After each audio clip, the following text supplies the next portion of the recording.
Next on the rostrum is Miles Dorrington, Traffic Commissioner for West Midlands, and I'll just let you take the stage and take it away. Okay, hopefully I've not seen anyone in this room before me, so if I have, don't catch me afterwards. I've seen Charlie.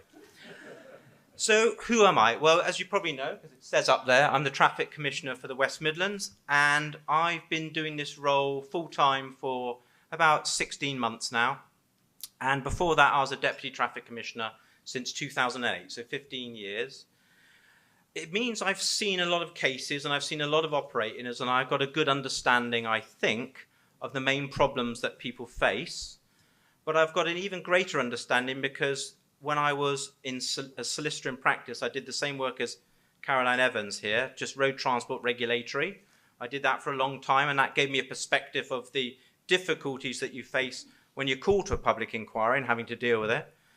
And before that, I grew up in the haulage industry because my stepfather owned and ran a 7-vehicle, 15-trailer fleet. So I do know what it's like from your perspective. And that's important because it feeds into how I look at all the people that could come before me and actually do come before me.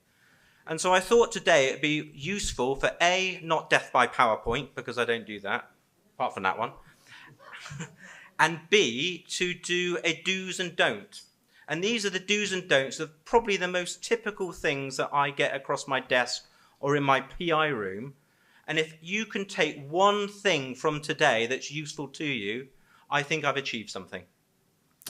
I'm also going to do a view from the bench. These are my bugbears, and these are my own personal views on what you should be doing in relation to certain things. I've got some updates if we've got time, and then there's going to be a Q&A session at the end.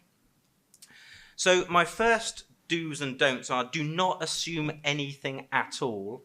You're expected to know enough about the law and the procedures to discharge the undertakings on your license, and if you're a transport manager, to be effective in doing that.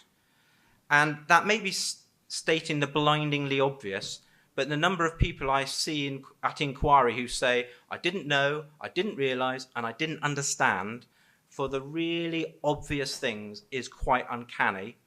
So don't assume anything, get some knowledge. If you don't have that knowledge, go to Charlie, go on the DVSA website, go on the Traffic Commissioner's website, go on and do a course, do something, but get that basic knowledge. Now this concerns, the next one concerns operators and transport managers alike, which is do not take anything at face value, okay? You have to read, you've got to check, you've got to scrutinize, and you've got to challenge what you are being told by everyone. And so, for example, don't assume, back to what I said, that your vehicle's gone in for its maintenance and it's come out okay and you don't need to check that sheet. You need to check that sheet to make sure everything on it has been done. And most importantly, that vehicle's been signed off as roadworthy. Because there's a lot of cases I see where when I go through the PMI sheets, there's no roadworthiness declaration. I can tell you as night follows day, if that declaration isn't signed, that vehicle is not deemed roadworthy. When you find weaknesses from your PMI sheets, either with your drivers not spotting defects that they should have done, undertake regular training. And I say this at most inquiries, your drivers are your weakest link. They will often do whatever they can to do the bare minimum to get the job done. And so you need to stay on top of your driver training, and in particular that they're doing proper walk-round inspections. That's a really big do, please. In that respect, review your driver defect reporting sheets against your maintenance sheets. And if you find that there are driver spottable defects being repaired by your maintenance provider, you need to investigate why that is, because it's very rare that that driver spottable defect has happened after the driver's done a walk-round inspection, but before the vehicle's gone in for its maintenance. And it's a good indicator of whether or not your driver is properly checking your vehicle before it goes on the road. I always say to people, do random gate checks. Be a bit sneaky. In this day and age, we've probably got lots of lorries with LED headlamps, but put something in that vehicle that should be spotted by a vehicle, by the driver in the morning, pick a day when it's cold, wet, windy, and then go and see if that driver has spotted what they should have done. And there can be no excuses if they haven't. Do review your roller road brake testing. We all know 2025, it's not far away, you're going to have to do a roller road brake test at every single PMI. Now is a good chance to get into the habit of checking your roller road brake test results. Because if your vehicle's not in an exempt category, it has to be laden to at least 65% gross vehicle weight for you to get an effective roller road brake test. And the reason for that is it has to simulate the vehicle in service. And if your vehicle is unladen, it takes far less effort to lock that brake, lock that wheel. And you're not getting a true picture of whether your vehicle is going to stop when it needs to, when properly laden. So please check it and don't just see the pass. Don't assume that pass on that brake test is good enough. Another big one that I see so often, review your wall planner. You need to have a rolling 6-month period on your wall planner. And the amount of people that just use the year diary, the big one on the wall, that only does the year and doesn't keep going into the next year as we get towards the end of the year is quite remarkable. And DVSA will really make a big thing of that if you're spotted not having a wall planner, as will I. Right. Don't sit on any post. I'm going to probably start to cross into what Caroline Evans went into, and I wasn't here, and I apologize if I am, but this is super important. When we write to you, it's for a reason. When DVSA writes to you, it's for a reason. And you've got very strict timelines to comply with.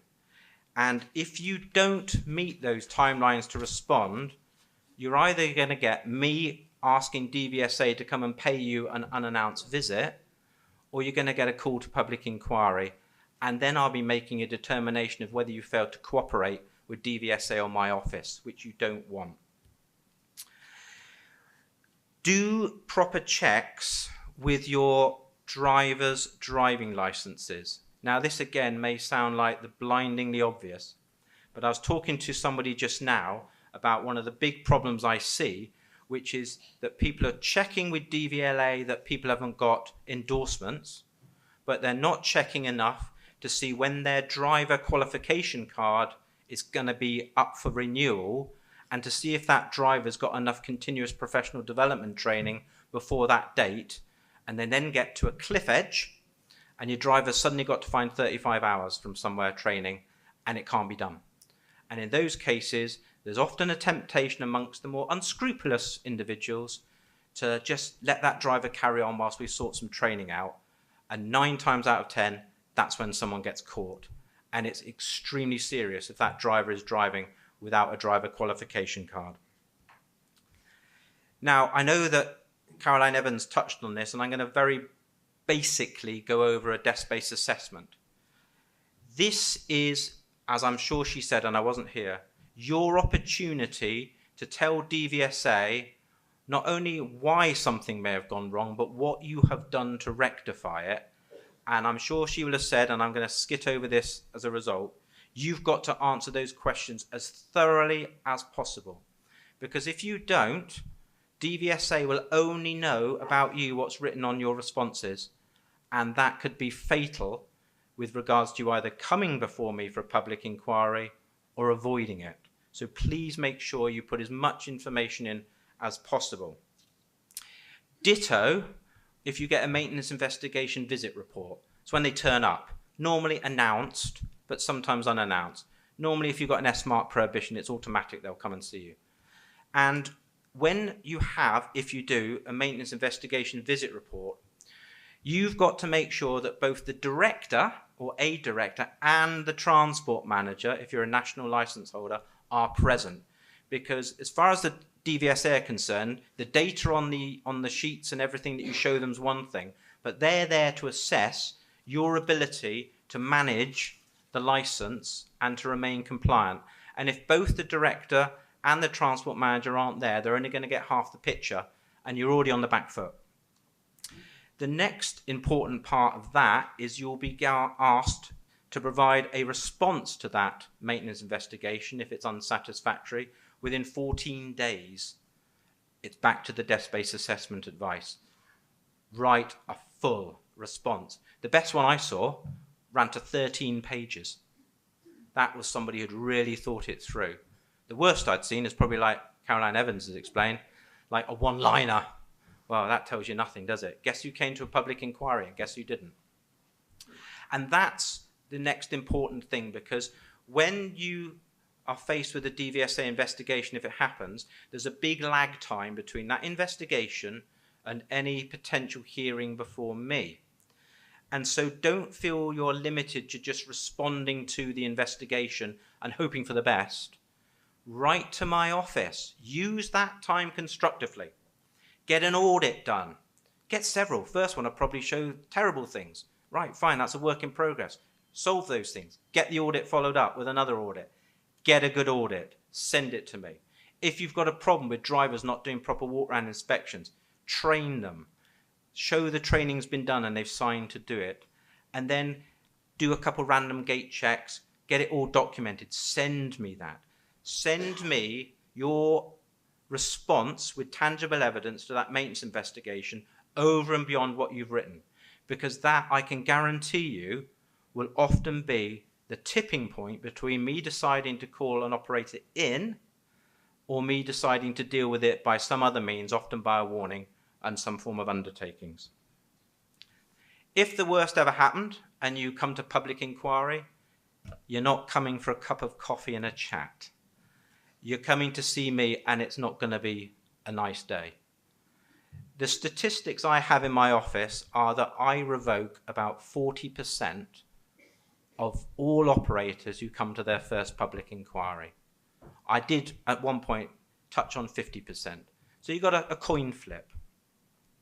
And so with that in mind, use your time constructively if you're ever called in to deal with all of the things that are likely to be discussed and get that tangible evidence in support ready in time. Because those operators that don't sit on their hands, or transport managers, and do that, save their license. And they're the ones that walk away often with minimal, if any, regulatory action taken. Those operators who sit on their hands, including the transport managers, and they come before me and hope for the best, well, it's good night, God bless. That's the end of your license, I'm afraid. And they make up the statistics. So make those changes and get the evidence if you can, okay? Now, I'm going to move on to some of my views from the bench. And this is my reflection on the last just over a year in full-time in this area. So I'm going to talk first of all about unauthorized operating centres, and I've seen a lot of these. And it's my biggest bugbear. It's where you're parking your vehicles up, where you're not authorised to park them up, often out of convenience. I just want to draw your attention how serious it is. It's a criminal offence, and you don't have to even know that you've committed it to have committed it, just like speeding. And an operating centre means the place the vehicle is normally left when not in use. So we take that to mean where it's parked up overnight in the majority of cases. And so if there's any doubt about whether or not you're authorised to be there or not, you need to sort that out and not take the risk. Because I've dealt with quite a number of cases recently where, for whatever reason, the landlord said they've got to vacate and move on, and they've not found somewhere that they've got authorised. They've moved on, parked it where they wanted. DVSA have got wind of it. They come before me and then they say, oh, no, we're always parking where we're meant to be. And I go, is that right? For the benefit of the recording equipment? And they go, yeah. And then what I do is I go and get the automatic number plate recognition evidence after the inquiry when I've got the answers down on tape. And in every single case when I've done that so far, I've found I've been lied to. And back they come. So please be aware, we've got access to over 30,000 cameras.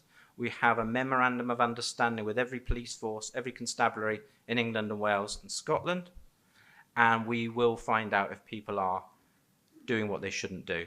We can even use under-road weighers to see if the vehicle's gone out full or empty and come back full or empty. We've got that sort of statistical evidence available. Going to move on to periods of grace, and I don't know how many of you in this room have ever been required to ask for a period of grace, but there's a lot of myths around and a lot of people don't understand what they mean. So all operators, whether you've got a restricted license or a standard national, are required to tell me if one of the core requirements of holding that license is lost. Now, periods of grace can only be granted for a national license, but it's where you've lost either your appropriate financial standing, if something's happened with your cash flow, or your transport manager's left and you're no longer professionally competent, or there's an issue about where you can be based for your stable establishment. And it's your obligation to write to me and request a period of grace and to give really good reasons why I should grant you a period of grace, and then I will consider your application. But there's quite a few things you need to understand. First of all, I don't have to grant one. It's entirely at my discretion. So the more information you give, the better the chance. Secondly, if you come to me and say, my transport manager's left, I haven't got professional competence, can I have a period of grace? You are asking me to accept your own admission that you don't have a core requirement to hold that license. And therefore, if I grant the period of grace, I have to make a formal determination that in that example, you are not professionally competent. And the implications of that are absolutely enormous, because I will give you a period of time to get a new transport manager, and that period of time suspends or holds in abeyance the revocation of your license because you haven't got professional competence. And if you don't fulfill that period of grace before that time limit has come to an end, you don't get sent a reminder, you don't get the chance to request a hearing, you don't get the chance to send any further evidence in. The next letter you get is revocation of your license.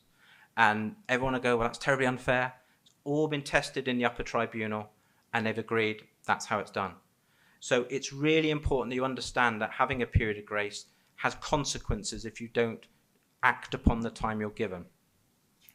So that's the typical situation when you lose your transport manager, and you really need to act on that fast, because I'm dealing with a lot of cases at the moment where the time has been and gone and those licenses are unfortunately having to come to an end. Now, when I decide whether or not I'm going to grant someone to operate under a period of grace, I have to follow what the upper tribunal says, because they're superior to me. And they've given guidance on when I should exercise my discretion. And they said there has to be some tangible evidence beyond mere hope and aspiration. And that's feeding into what I said earlier about more information. Tell me what you're doing to find a transport manager, or sort out your cash flow, or find a new premises. Tell me what you have done, what you are doing, and what you're going to do. Because if I've got that, that's enough, and I will always grant a period of grace where someone gives me enough information that I can think, yep, there's a good chance you're going to come through this and you're going to sort yourselves out. Going to touch on now self-employed drivers. Oh boy, this is a big subject at the moment. I bet there's a number of operators in this room who are going to feel a bit uneasy when I finish this part. I reckon so. So I'm going to give you a little bit of a history lesson. Back in 2004, there were some cases called EA scaffolding. And they basically decided in the upper tribunal, these are appeal cases, that the employer of a driver is the operator. That was the simplistic terms of it. And they had a very basic approach to that in those cases. But employment law has moved a long way on since then, and the nuances of it now are very different to back in 2004 when these cases were relevant. Now we've got other forms of employment like workers, gig economy, all of this. It's all a bit different. So it all came to a head in an upper tribunal appeal case called Bridgestep. It's actually Bridgestep and Tom Bridge. And it's now the lead case. And what happened there was that the operator didn't employ any drivers. The operator had a contract with lots of limited companies. And these were all the limited companies these drivers had set up for tax purposes because their accountant said it was a good idea. And then all the drivers worked underneath their own limited companies. So there was no contractual relationship at all between the operator and the driver. They were contracted to the limited companies. And all the drivers claimed to be self-employed, IR35 compliant and all of that. And the upper tribunal totally disagreed with this. And what they went on to say was that they agreed with the Road Haulage Association approach, as it was then, and said that unless they are owner-drivers, it is very rare indeed that a driver will be legally self-employed. That was the starting point. But the reality of that case made clear that because the drivers weren't employed on a PAYE basis, the operator and transport manager had no control over them.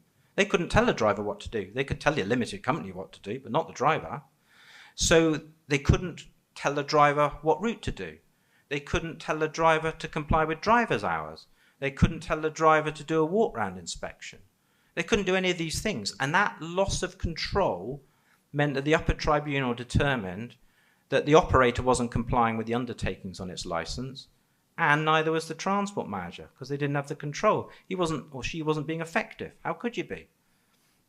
So what also came out of that, and this is where a lot of people have approached me, is the unfair commercial advantage that such operators gain. Because if you've got your drivers on a self-employed basis, you're not paying their tax, national insurance, holiday pay, sick pay, maternity pay, pension contributions. You're saving an enormous amount of money. And the upper tribunal in that case said that is completely wrong, it's completely unfair, and they upheld the revocation of the license. Now, I won't give you the big quote in it, but it said at the end, in short, the company and transport manager had abdicated their responsibility for ensuring that the transport operation was compliant and safe in order to save money. That was the real mischief. So, coming out of that, what are the lessons that are learned?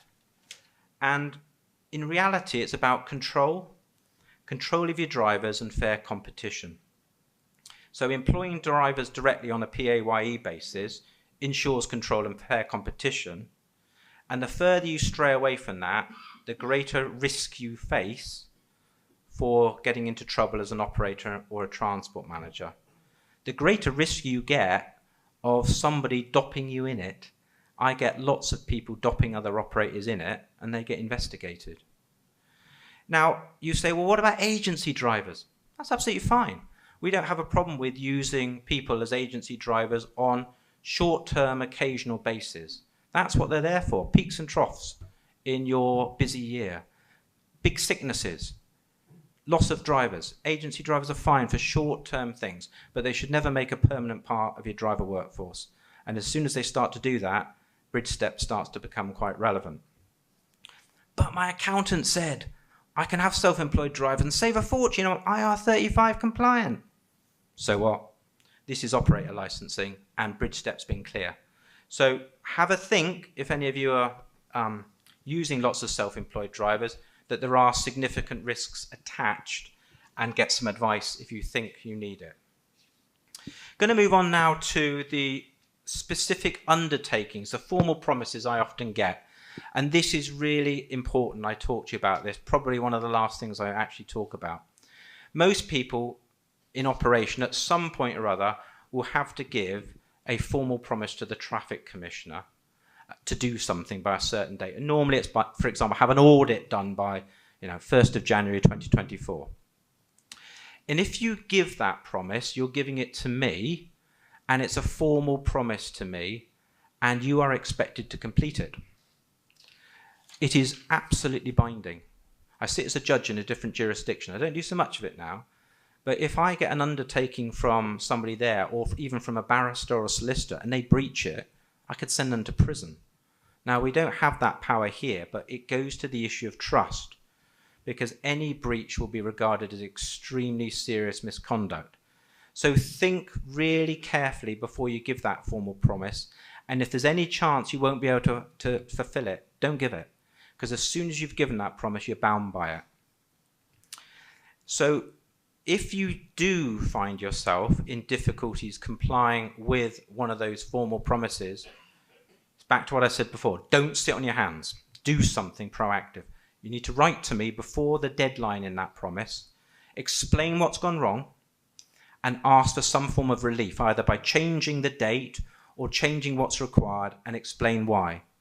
But until I've said you're relieved from it, you've still got to comply with it and on time. So you've got to deal with it quickly. And unfortunately, I see a lot of operators who fall foul of just not doing what they should by the date they should have done it. How are we doing for time? 1 minute. And is that 1 minute full or 1 minute? Well, thank you then. All right. Well, if I leave it there then, I won't do rental trailers. We'll leave that. I think perhaps some time for a question and answer, if there is any. I think so. I think so. Unless you've stunned them all into silence and shocked them.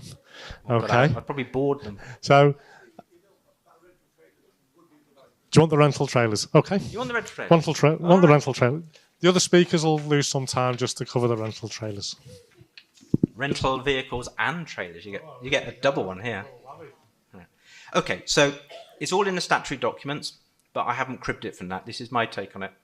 So it's a responsibility of the operator and the transport manager, or both, to ensure that any hired, leased or borrowed vehicle, which includes trailers, is in a roadworthy condition, okay, and has the necessary declaration and certifications when operated on the road. So you've got to get that, you've got to see it. And it's back to what I said earlier, don't assume anything, challenge, scrutinise, check. Make sure you know, not assume.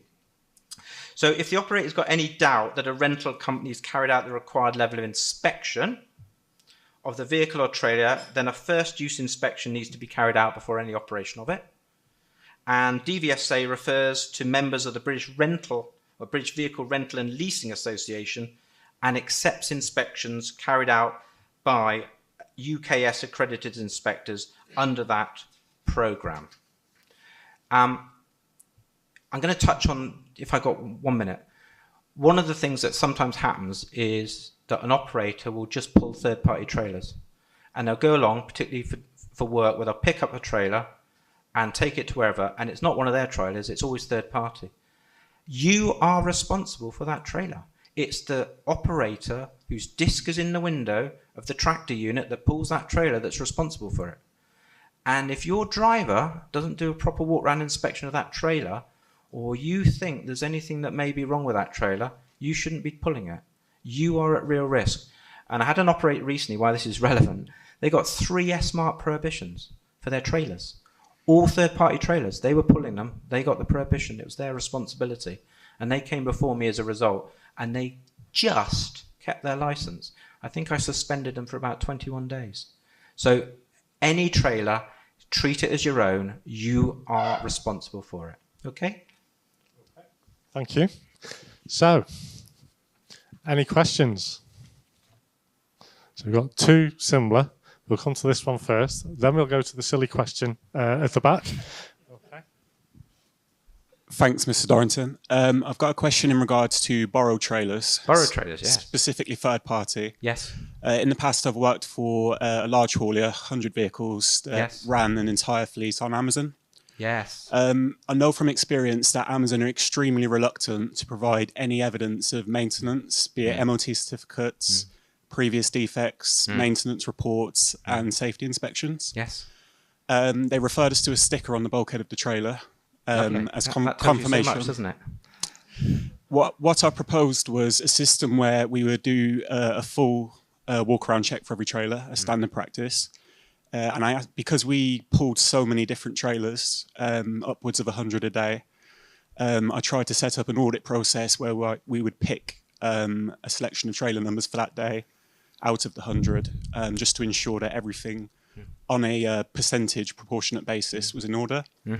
It would potentially be very helpful if we could get, as an industry, some sort of written communication from yourselves that we could present to Amazon.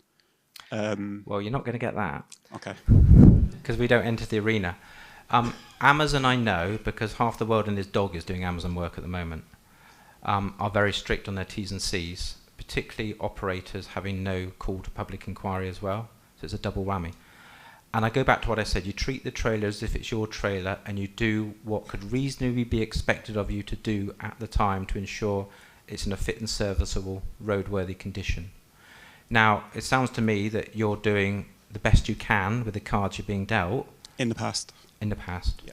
And I would say that that's probably about as much as you could do. There's always a risk. There's always a risk with trailers. There's always a risk taking any third-party trailer.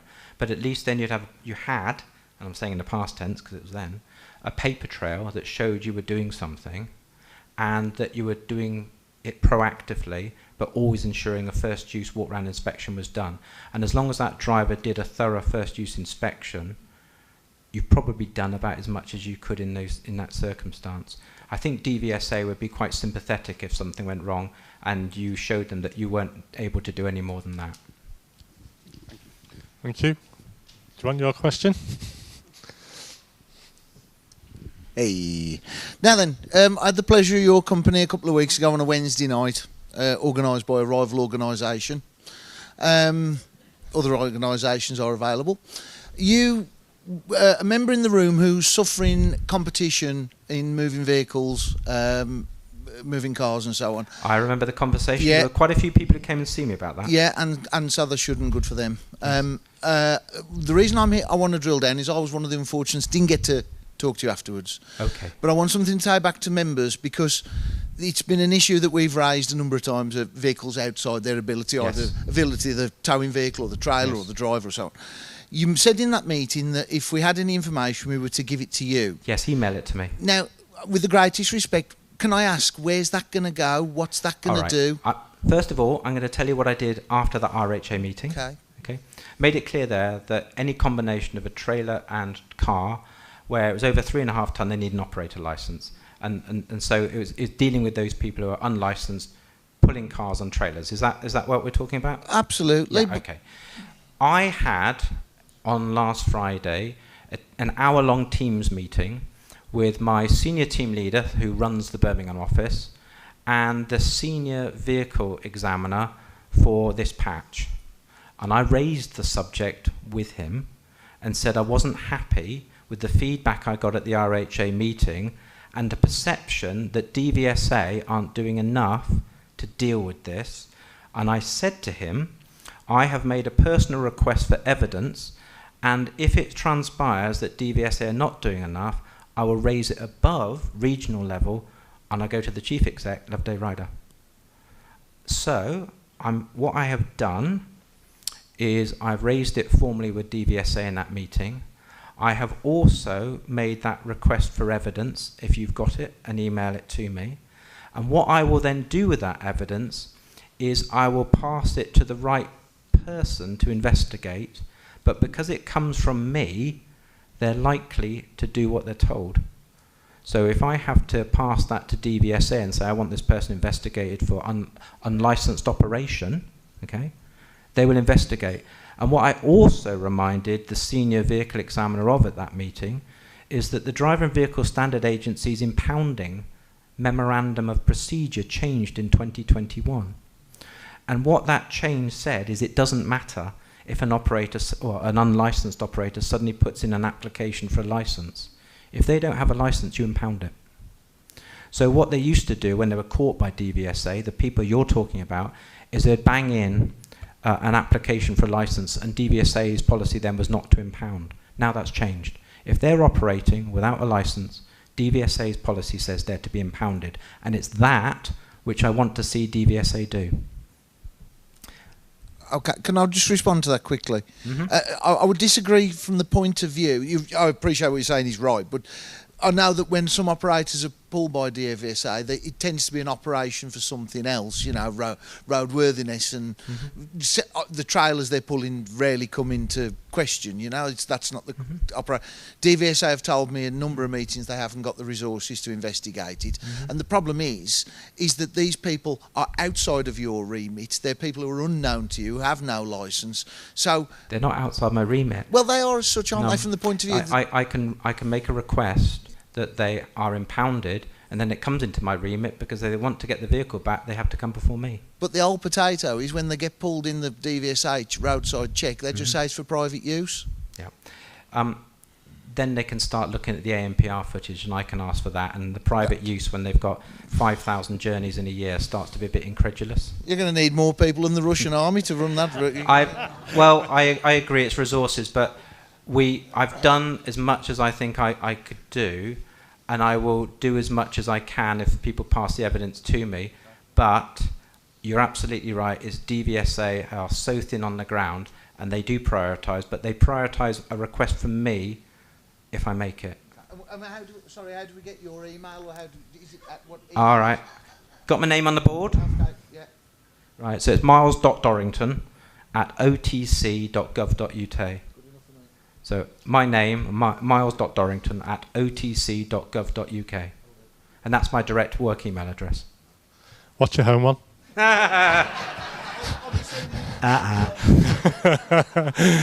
Miles, thank you very much. Thank you for the questions, everybody. Show your appreciation. Thank you very much indeed. Thank you.